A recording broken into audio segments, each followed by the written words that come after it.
एक बार जब राजा विक्रमादित्य शिकार खेलकर भूख प्यास से व्याकुल घर आए तो महल के आंगन की व्यवस्था देखकर पता चला कि किसी बच्चे ने मलत्याग कर दिया है, तो किसी का नाक लग रहा है। ये सब देख वह अपनी भाभी से बोले, क्या आप में थोड़ा सा भी सलीका नहीं? ये महल का आंगन कम और पर्यटकों का पल्ला सबसे ज्यादा देख रहा है। किसी बच्चे ने माल त्याग दिया गया है तो किसी का नाक बह रहा है। कोई यह सब देख के खाना ग्रहण करना चाहता है, तब उसकी भाभी उसे कैसे ताना देती है। बोली, देखो समीक्षा, तुमको भी तुमने कौन सी सर्वगुण रानी अबोल को ब्याह कर करोगे? भाभी के बोल विक्रमादित्य के दिल में तीर की तरह लगे। वो ताश में आओ अपनी हुई भाभी को बोलो, अब तो रानी अबोल देखो ही ब्याह। यहाँ अल्लाह इतना कहो। विक्रमादित्य बिना भोजन किए बिना खाए वापस मुड़े हुए और चल पड़े रानी अबोल दे के राज्य की ओर। विक्रमादित्य रानी अबोल दे की इस बात से भली भंति अज्ञात थे कि रानी अबोल दे अप्सराओं से भी सुंदर, विदुषी और सर्वगुण प्रधान स्त्रियां बड़े से बड़े राजा महाराजा मकर सम्राट से विवाह तक करना चाहता था। कि साटेला रानी अब की शर्त थी कि जो कोई भी उसके साथ शादी करना चाहती थी वह भी उसी के साथ विवाह करना चाहती थी। राजा या राजकुमार को ऐसा करने में गलती हो जाती है कि उन्हें रानी की कैद में रहने की सजा अब तक दी जाती है। कोई भी राजा या राजकुमार 4 बार तो क्या एक बार भी रानी को नहीं बुलावा। ऐसे थे 111 राजा और राजकुमार। रानी को बुलवाने का ये प्रयास कर दिया गया जो अब उनके कब्जे में थे। रानी अबोल ने अपने महल के सामने एक बड़ा ढोल रखवा रखा था। जो किसी राजा या राजकुमार रानी से विवाह करने की इच्छा रखता था उसे डंके की चोट पर मारा। उस ढोल को बजाकर सहपाठ करना हुआ था। राजा विक्रमादित्य ने जीवित चलते एक योजना बनाई गई। उसके पास 4 ऐसे अदृश्य वीर थे जो उनके हर हुक्म को राजा मानते थे। विक्रमादित्य उन वीरों के साथ शाम होने से पहले ही रानी अबोल दे के महल के सामने पहुंच गई और डंका उठा, जोर से ढोल पर दे मारा। ढोल की आवाज सुनकर रानी ने अपने नौकरों को ऑर्डर दिया गया, ढोल बजाने वाले को आदर समेत गेस्ट हाउस में ले जाया जाए, पवित्र किया जाए। रात का पहला पहरा शुरू होने से पहले ही रानी अबोल दे 16 वर्ष की हो गई। राजा विक्रमादित्य के सेवकों से रानी अबोल दे के महल में प्रार्थना की गई।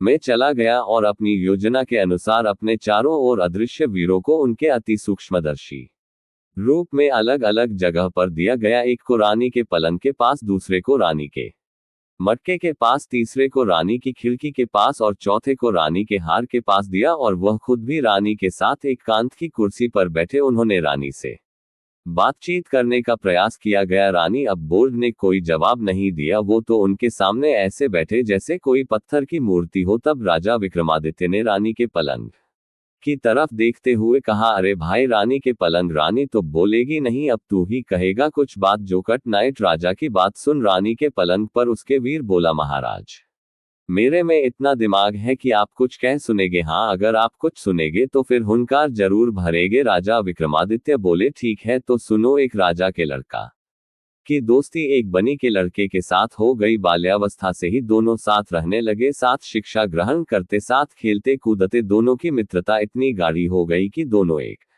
दूसरे के बिना रह नहीं पाते। समय बीता, दोनों जवान हो गए। एक दिन बनिए के लड़के को उसके पिता ने कहा, बेटा अब तुम युवा अवस्था में आ गए हो, ज्यादा दिनों तक बहू का मायके में रहना ठीक नहीं है। तुम अपने ससुराल जाओ और अपनी पत्नी को ले आओ। पुराने समय में छोटी उम्र में ही बच्चों की शादियां कर दी जाती थी। जब लड़का लड़की जवान हो जाते तब लड़का लड़की को अपने घर ले आता। के लड़के ने कहा, पिताजी मैं अपने मित्र राजकुमार जयराज को भी अपने साथ लेकर जाना चाहता हूं। हमने एक दूसरे से वादा किया है कि हम दोनों एक दूसरे के बगैर कहीं नहीं जाएंगे। बनिया बोला, बेटा मुझे तो कोई परेशानी नहीं है, लेकिन ध्यान रखना तुम्हारी ससुराल में राजकुमार की आवभगत उसकी प्रतिष्ठा के अनुरूप ही हो। बनिए का लड़का चंद्रपाल अपने पिता से आगे आले राजकुमार के साथ अपनी ससुराल की तरफ चल पड़ा, पर मन ही मन उसे पिता की कही हुई बात खाई जा रही थी कि राजकुमार की खातिरदारी उसकी प्रतिष्ठा के अनुरूप ना हुई तो कहीं उससे बुरा ना लग जाए।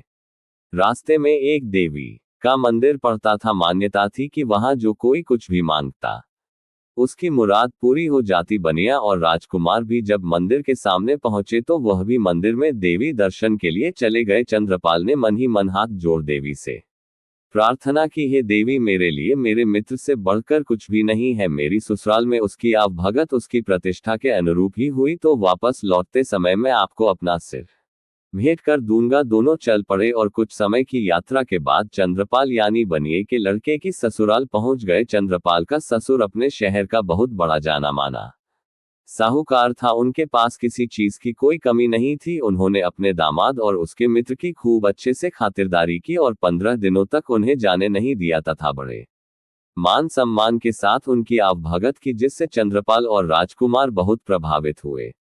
16वें दिन चंद्रपाल के बहुत कहने पर उन्होंने बड़े आदर सत्कार सहित अपनी बेटी के साथ उनको विदा कर दिया। रास्ते में राजकुमार ने अपने मित्र के आगे उसके ससुराल वालों की बड़ी प्रशंसा की। चलते चलते जब वे देवी के मंदिर के सामने पहुंचे तो बनिए का लड़का अपनी पत्नी और मित्र को थोड़ी देर रुकने के लिए कह मंदिर के अंदर चला गया और अपनी प्रतिज्ञा अनुसार उसने अपना सिर काटकर देवी के चरणों में अर्पित कर दिया। जब बहुत देर तक वह नहीं आया तो राजकुमार जयराज उसे देखने के लिए मंदिर गया। उसका कटा हुआ सिर देखकर उसके पैरों नीचे से जमीन खिसक गई। सोचा, अगर मित्र ही जिंदा नहीं रहा तो मैं जीकर क्या करूंगा। उसने भी अपना सिर कलम कर लिया। उधर जब नव विवाहिता चंद्रकला को बहुत देर इंतजार करते हो गई तो वह भी किसी अनहोनी की आशंका से मंदिर के अंदर गई। जब उसने वहां का नजारा देखा तो उसके होश उड़ गए। उसकी जोरदार चीख से वातावरण दहल उठा। रोते हुए वह देवी के सामने बोली, हे मां, ये क्या अनर्थ हो गया। अपने पति के बिना मैं ससुराल जाकर क्या करूंगी। सब मुझे ही अभागन कह मेरे ऊपर लांछन लगाएंगे। अब मेरे जीने का भी कोई मतलब नहीं रह गया। जैसे ही उसने तलवार उठाई तभी देवी मां प्रकट हुई और उसका हाथ पकड़ते हुए उससे ऐसा ऐसा करने से रोक दिया। तब चंद्रकला बोली, हे देवी मां, मेरे पति और उनके मित्र की बलि तो आप ले ही चुकी हो। इन दोनों को तो आपने अपना बलिदान देने से नहीं रोका, तो अब मुझे क्यों रोक रही हो। मेरी भी बलि ले लीजिए, और वैसे भी मैं अपने पति के बगैर जीकर करूंगी भी क्या। देवी मां बोली, मैं तुम्हारे पति की भक्ति, राजकुमार जयराज की दोस्ती और तुम्हारी अपने पति के प्रति निष्ठा और प्रेम देखकर बहुत प्रसन्न हूं। इसलिए मैं तुम्हारे पति और राजकुमार दोनों को जीवन दान देना चाहती हूं। तुम ऐसा करो, दोनों के शीश उनके धड़ के ऊपर ज्यों के त्यों रख दो, मैं उन्हें पुनर्जीवित कर दूंगी। चंद्रकला ने जल्दी जल्दी से उन दोनों के सिर उठाए और उनके धड़ के ऊपर रख दिए। देवी मां ने अपना हाथ उठाकर एक दिव्य प्रकाश की किरण छोड़ी और दोनों जीवित हो गए। उनको जीवित करने के बाद देवी मां अंतर्ध्यान हो गई, लेकिन जल्दबाजी में चंद्रकला से एक गड़बड़ हो गई। उसने अपने पति का सिर राजकुमार के धड़ के ऊपर रख दिया और राजकुमार का सिर उसके पति के धड़ पर। राजा विक्रमादित्य रानी के पलंग से बोले, रानी के पलंग बताओ, अब चंद्रकला किसकी पत्नी हुई, बनिए के लड़के चंद्रपाल के धड़ वाले की या फिर उसके शीश वाले की। रानी का पलंग बोला, महाराज, मेरे अंदर इतना दिमाग कहाँ कि मैं आपकी ये गुत्थी सुलझा पाऊं। मैं तो यहाँ पड़ा रहता हूँ एक तरफ, ना कभी रानी मुझे झड़का है ना कभी बिछा है। मेरे ऊपर तो धूल जमी रहती है। ये सुन रानी अबोल दे गुस्से से बोली, रे पलंग, तेरी यह मजाल, हर रोज तुझे अच्छे से झड़का, हम हर रोज तेरे ऊपर नई चद्दर बिछा। हम तू मुझसे तो कभी बात करता नहीं और परदेसियों के साथ तू मेरी झूठी बुराई करता। सुबह होने दे, तेरे 18 टूक ना करवाए तो कहना फिर। रानी राजा विक्रमादित्य से बोली, आपके न्याय के बहुत चर्चे सुने हैं, आप ही बताओ चंद्रकला किसकी हुई। तब राजा विक्रमादित्य बोले, हे रानी, चंद्रकला उसके पति के सिर वाले की हुई। रानी के बोलते ही राजा विक्रमादित्य बोले, मार रे ढोलिया, ढोल का डंका। रानी अबोल दे एक बार बोली। ढोल वाले ने तेजी से ढोल पर डंका दे मारा। डंके की आवाज सुन जेल में पड़े रानी के कैदी भी खुश हो गए, आपस में फुसफसाने लगे, लगता है आया है कोई मालिक का नेक बंदा, जो रानी अब बोलत को 4 बार बल कर हमें भी इस कैद से आजाद करवा देगा। रानी फिर से एक पत्थर की मूर्त की तरह चुपचाप बैठ गई। राजा विक्रमादित्य रानी के मटके के ऊपर रखे वीर से बोले, भाई, रानी के मटके रात का एक पहर तो रानी के पलंग ने कटवा दिया, अब तुम भी कुछ कह सुनाओ, ऐसे तो ये रात कटेगी नहीं। तब रानी के मटके के ऊपर रखा हुआ वीर बोला, महाराज, मेरे अंदर इतनी बुद्धि कहाँ कि मैं आपको कुछ कह सुनाऊं। हाँ, आप कुछ कहेंगे तो हुकारा जरूर भर दूंगा। तब राजा विक्रमादित्य बोले, अगर ऐसी बात है तो सुनो फिर। बचपन में साथ खेलने कूदने वाले राजा और साहूकार के पुत्र में बहुत गहरी मित्रता थी। नादान उम्र में दोनों ने एक दूसरे से वादा किया जिसकी शादी पहले होगी वो अपनी पत्नी को पहली ही रात दूसरे के पास भेजेगा। समय बीता, बात भी पुरानी हो गई, दोनों जवान हो गए। साहूकार ने अपने लड़के माधव का विवाह एक सुंदर, सुशील और सुयोग्य कन्या से कर दिया सुहागरात वाली रात मोहिनी 16 श्रृंगार कर सुहाग सेज पर बैठी अपने पति का इंतजार कर रही थी। थोड़ी देर बाद उसका पति माधव मुंह लटकाए कमरे में आया और चुपचाप बैठ गया। पति को ऐसे मुंह लटकाए देख मोहिनी समझ गई जरूर कुछ बात है।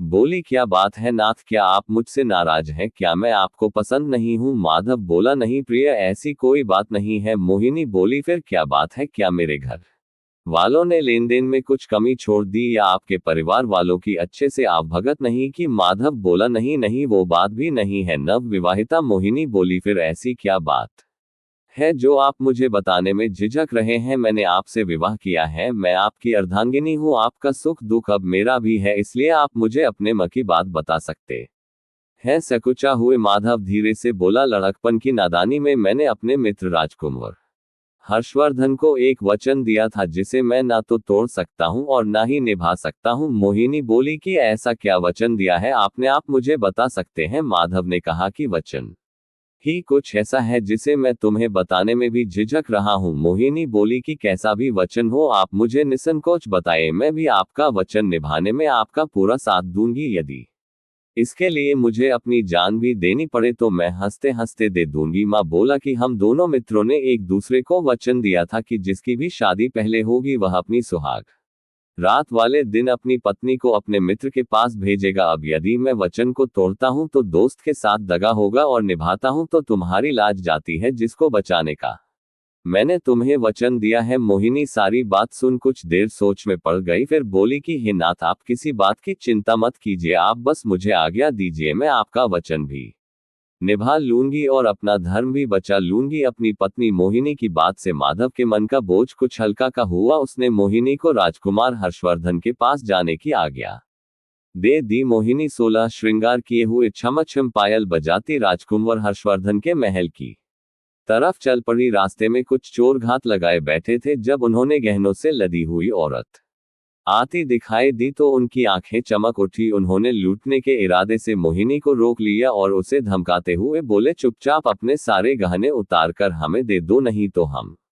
तुम्हारी हत्या करके सारे जेवर ले लेंगे। मोहिनी हाथ जोड़कर बोली, कृपा करके अभी मुझे छोड़ दीजिए, भी मैं किसी बहुत आवश्यक काम से जा रही हूं जिसके लिए मेरे शरीर पर इन गहनों का होना अत्यंत आवश्यक है। मैं वचन देती हूँ जब मैं वापस आऊंगी तो खुद तुम्हें ये सारे गहने उतार कर दे दूंगी। आपको दिया हुआ वचन मैं जरूर निभाऊंगी।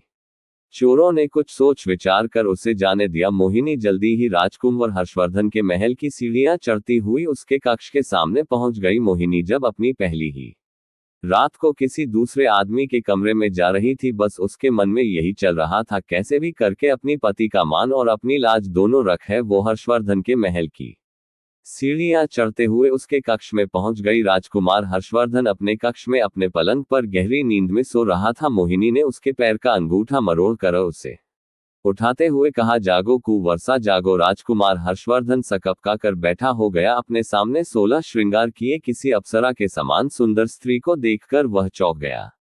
लगा जैसे कोई सपना देख रहा हो। आंखों को बार बार मला तो देखा ये सपना नहीं बल्कि हकीकत है। सच में एक सुंदर नार उसके सामने खड़ी है। उसने बड़ी विनम्रता से पूछा, है देवी, आप कौन है और कहां से आई हो? इस तरह रात्रि के इस वक्त मेरे शयन कक्ष में आने का आपका प्रयोजन क्या है? तब मोहिनी ने कहा, मैं आपके मित्र माधव की नव विवाहिता पत्नी मोहिनी हूं और उनका दिया वचन निभाने आई हूं। हर्षवर्धन बोला, वचन? कैसा वचन? मोहिनी बोली, आपके और आपके मित्र के मध्य लड़कपन में यह तय हुआ था कि जिसकी शादी पहले होगी वह सुहागरात वाले दिन अपनी पत्नी को अपने मित्र के पास भेजेगा। बस उसी वचन को निभाने के लिए आपके मित्र माधव की आज्ञा से मैं यहाँ आपके पास आई हूँ। सब सुन राजकुमार हर्षवर्धन न एक बार के लिए तो बिल्कुल सन रह गया। जब ध्यान किया तो सब याद कर वह बहुत शर्मिंदा हुआ। उसने हाथ जोड़कर कहा, हे देवी, मुझे माफ कर दीजिए, वो तो हमने नादानी में एक दूसरे से वादा कर दिया था। ये कोई वचन नहीं बल्कि हमारी बचपन की नादानी थी। मेरे मित्र की पत्नी तो मेरी भाभी हुई और भाभी तो माँ या बहन के समान होती है। मैं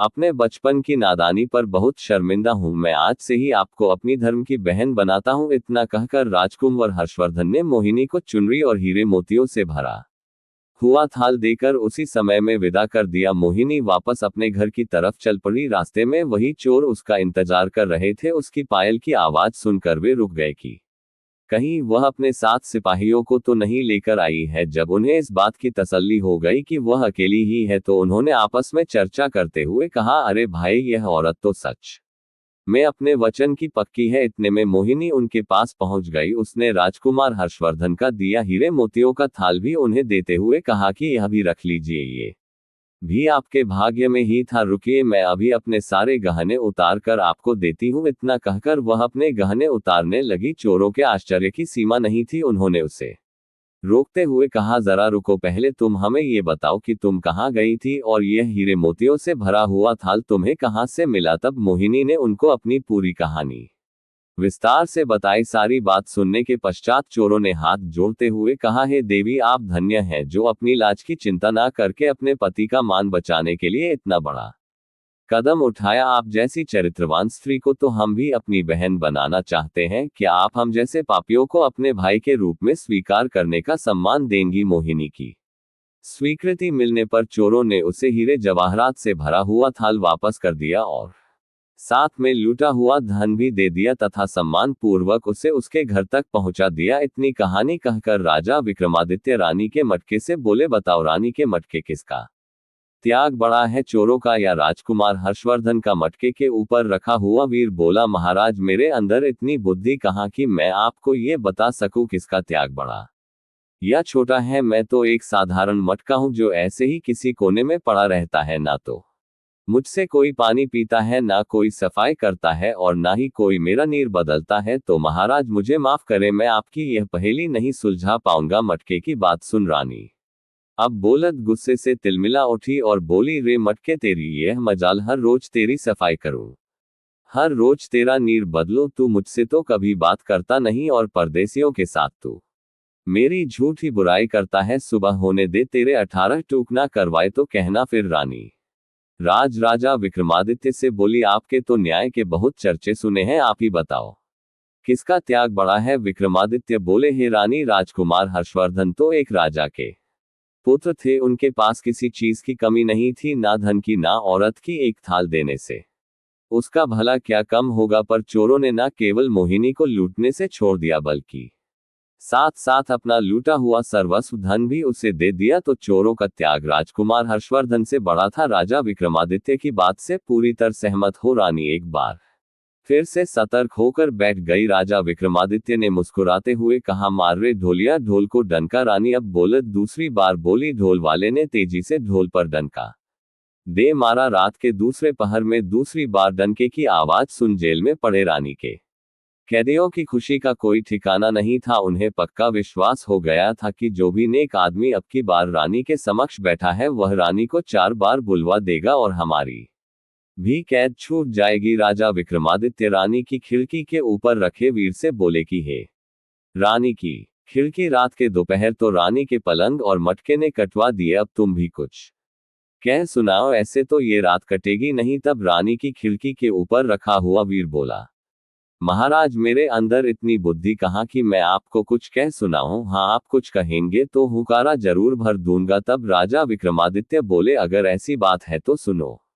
फिर एक ठाकुर और एक साहूकार के लड़के में तगड़ी आर थी। दोनों बाल्यावस्था से ही साथ रहे। दोनों का विवाह बचपन में ही हो चुका था, लेकिन पत्नी दोनों की अपने मायके में ही थी। जवान होने पर दोनों एक साथ अपनी अपनी पत्नी को लाने के लिए रवाना हुए। साहूकार के लड़के गंगाधर ने अपने साथ अपने नाई को भी ले लिया। काफी दूर तक साथ चलने के बाद वे एक ऐसी जगह पर पहुंच गए जहां से उन दोनों के ससुराल जाने का रास्ता अलग अलग था। साहूकार के लड़के गंगाधर और ठाकुर के लड़के विष्णुदत्त ने एक दूसरे को कहा, जो भी यहाँ पहले पहुंच गया वो दूसरे का इंतजार करेगा। इतना कह दोनों मित्रों ने एक दूसरे से विदाई ली। कुछ समय बाद ही गंगाधर अपने नाई के साथ अपनी ससुराल पहुंच गया। ससुराल वालों ने जब दामाद के साथ नाई को भी देखा तो एक बूढ़ी महिला ने बाकियों को सलाह दी कि इस नाई की भी अच्छी खातिरदारी करना, ये जब अपने गांव जाएगा तो हमारी तारीफ करेगा और हमारी बेटी का मान सम्मान बढ़ जाएगा। इसी सोच के साथ उन्होंने अपने दामाद से भी ज्यादा उस नाई के लड़के की खातिरदारी की। खाना खिलाना हो या बिस्तर लगाना हो या फिर पंखा लगाना, हर जगह उन्होंने पहले उस नाई के लड़के की पूछ कि यह बात गंगाधर को खटक गई। उसे अपना वर्चस्व कम होता दिखा तो उसने घर जाने की जल्दी मचा दी। 2-3 दिन के आदर सत्कार के बाद उसके ससुराल वालों ने उन्हें सम्मान पूर्वक घोड़ा गाड़ी देकर उनके साथ अपनी बेटी अंबिका को विदा कर दिया। रास्ते में नाई गंगाधर के ससुराल वालों की तारीफ करते हुए बोले जा रहा था कि उसके ससुराल वालों ने तो अपने दामाद से भी ज्यादा खातिरदारी मेरी की है। नाई की बातों ने आग में घी का काम किया। पहले से ही गुस्से से भरा पड़ा गंगाधर उसकी बात से और तुनक गया। उसने अपनी पत्नी और नाई को वही रास्ते में छोड़ दिया और खुद अकेला ही अपने घर की तरफ निकल पड़ा। उसकी नव विवाहिता पत्नी अंबिका बेचारी ठगी सी उसे देखती रह गई। गंगाधर के जाने के बाद नाई भी मौका देख अपने गांव की राह पकड़ गया। नव विवाहिता अंबिका पर तो जैसे दुखों का पहाड़ टूट पड़ा। दुखी हृदय के साथ उसने हिम्मत कर वापस घर जाने का फैसला किया और घोड़े गाड़ी को घर की तरफ मोड़ दिया। पर होनी को कुछ और ही मंजूर था। वो रास्ता भटक कर किसी अन्य नगर में पहुंच गई। नगर में घुसते ही एक मालिन का घर था। अंबिका ने उसे कुछ धन दिया और कुछ दिनों तक उसके साथ रहने के लिए उसे मना लिया।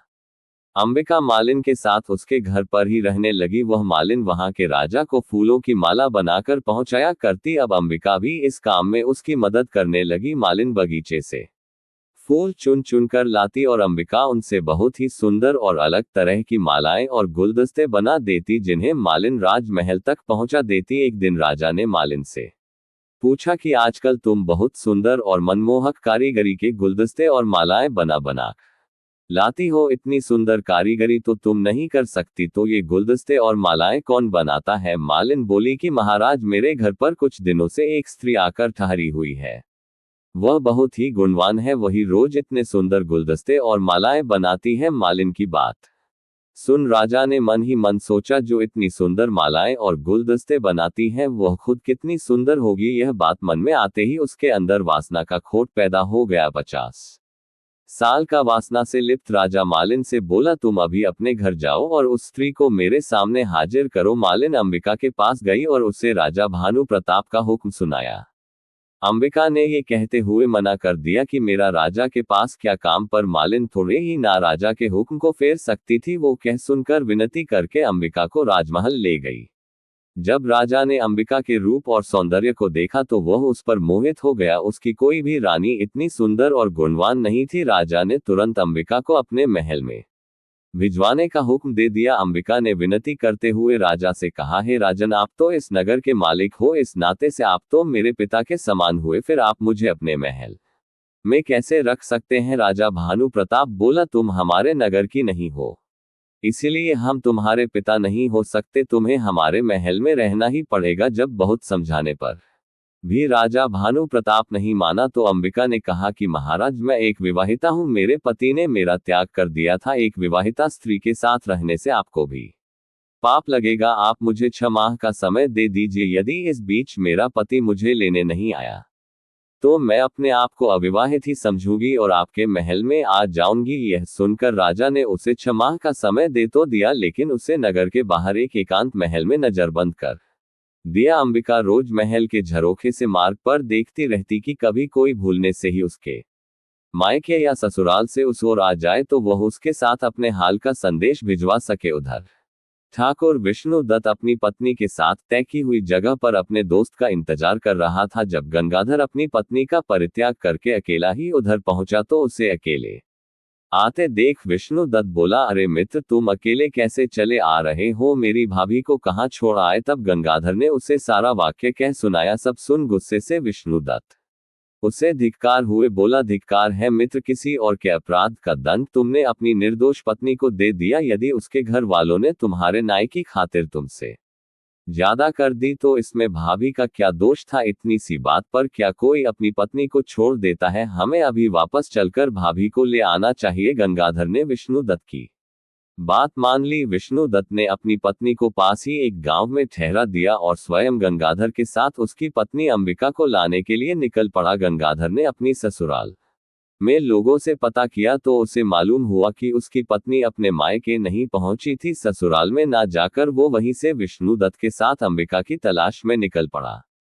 ढूंढते ढूंढते वे दोनों भी उसी नगर में पहुंच गए। अंबिका ने जब महल के झरोखे से उन्हें आते देखा तो तुरंत उसने अपने पति को पहचान लिया और महल के सेवकों से कहकर उन्हें महल में बुला लिया। महल में पहुंचने पर विष्णुदत्त ने अंबिका को अपना परिचय दिया और कहा, भाभी, मेरे मित्र से गुस्से में आपको छोड़ने का अपराध हो गया। वह अपनी करनी पर शर्मिंदा है। अब आप भी बीती बातें भूल जाओ और हमारे साथ अपने घर चलो। गंगाधर ने भी अंबिका से माफी मांगी और चलने के लिए कहा। तब अंबिका ने उन दोनों को अपने साथ घटी सारी बातें विस्तार से बताई और कहा कि पहले हम दोनों को राजा के सामने जाकर उनसे आज्ञा लेनी होगी। वे दोनों राजा के सामने गए। अंबिका ने राजा से कहा कि महाराज, मेरे पति मुझे लेने के लिए आ गए हैं, इसलिए कृपया अब आप हमें जाने की इजाजत दे दीजिए। राजा ने भी अपने वचन का पालन करते हुए अंबिका को अपने पति के साथ जाने की अनुमति दे दी। वे तीनों वहां से निकल पड़े। रास्ते में काशीनाथ ने अपनी पत्नी गौरी को भी अपने साथ ले लिया और सभी अपने नगर में सुख से रहने लगे। इतनी कहानी कह राजा विक्रमादित्य ने अपनी खिड़की में बैठे वीर से कहा, हे रानी की खिड़की बताओ, गंगाधर और अंबिका में से कौन ज्यादा महान था? खिड़की में बैठा वीर बोला, हे महाराज, मेरे ऊपर तो पता नहीं कितने सालों की धूल जमी हुई है। ना मेरी कभी सफाई होती, ना कभी रंग पुताई। मेरे अंदर इतनी बुद्धि कहाँ कि मैं आपको ये बता सकूं कौन ज्यादा महान है और कौन कम। खिड़की में बैठे वीर की बात सुन रानी अब बोलद एक बार फिर से खुद पर काबू ना कर सकी और तमतमाकर बोली, रे खिड़की, तेरी ये मजाल, हर रोज तेरी सफाई करवाऊं, हर 6 माह में तेरे ऊपर नई रंग पुताई करवाऊं। मेरे साथ तो तूने कभी बात की नहीं और परदेसियों के सामने तू मेरी झूठी बुराई करती। सुबह होने दे, तेरे 18 टूक ना करवाए तो कहना। फिर राजा विक्रमादित्य से बोली, राजा, ये बताना कौन सा कठिन काम है कि कौन महान है? इसमें गंगाधर की तो कोई महानता थी ही नहीं, उसने तो अपनी निर्दोष पत्नी को त्याग दिया था। महानता तो अंबिका की थी, उसके पास रानी बनने का पूरा मौका था, लेकिन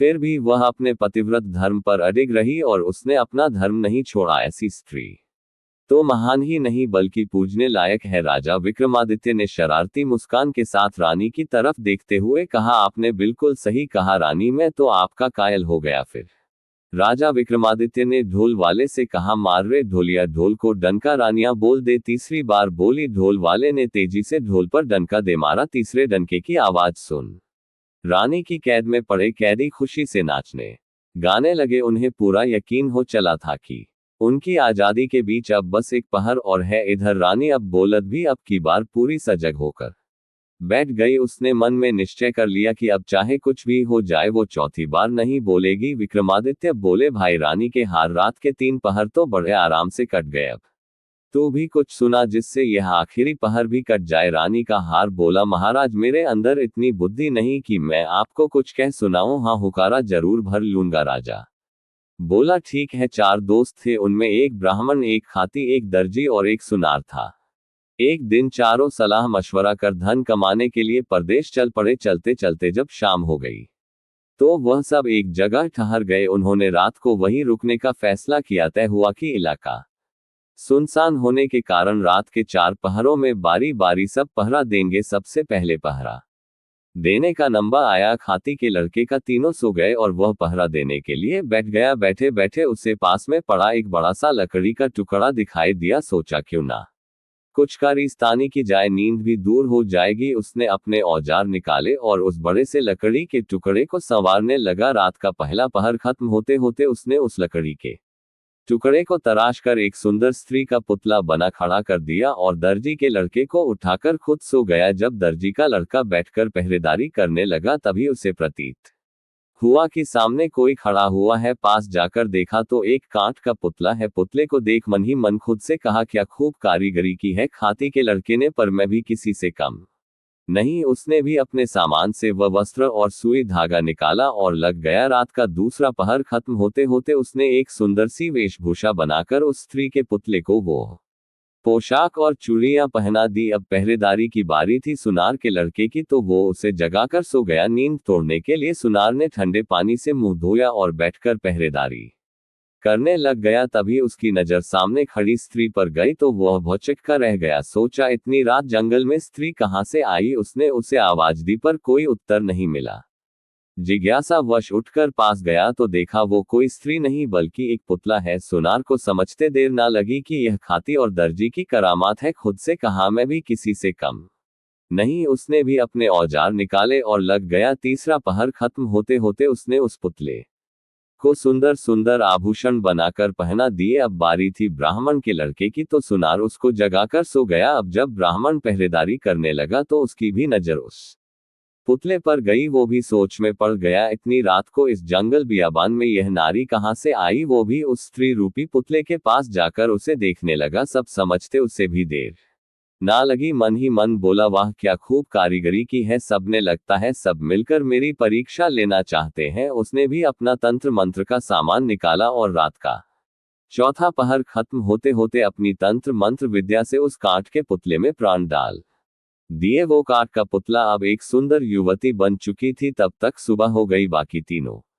मित्र भी उठ गए अपने सामने। इतनी सुंदर युवती को देखकर उन्होंने जब ब्राह्मण से उसके बारे में पूछा तो उसने सारा किस्सा उनको कह सुनाया और बोला, इस काठ के पुतले में मैंने अपनी मंत्र शक्ति से प्राण डाल दिए, सो अब मैं इसे अपनी पत्नी बनाऊंगा। तब खाती का लड़का बोला, नहीं मित्र, इसे मैंने बनाया है, इसलिए इस पर मेरा अधिकार है, ये मेरी पत्नी बनेगी। दर्जी भी बीच में बोल पड़ा कि मैंने इसको इतने सुंदर कपड़े सिल्क पहनाए हैं, इसलिए इस पर तो मेरा हक है। सुनार का लड़का बोला कि ऐसा कैसे हो सकता है, मैंने इसे सुंदर सुंदर आभूषण बनाकर पहनाए हैं, इसलिए यह मेरी ही पत्नी बनेगी।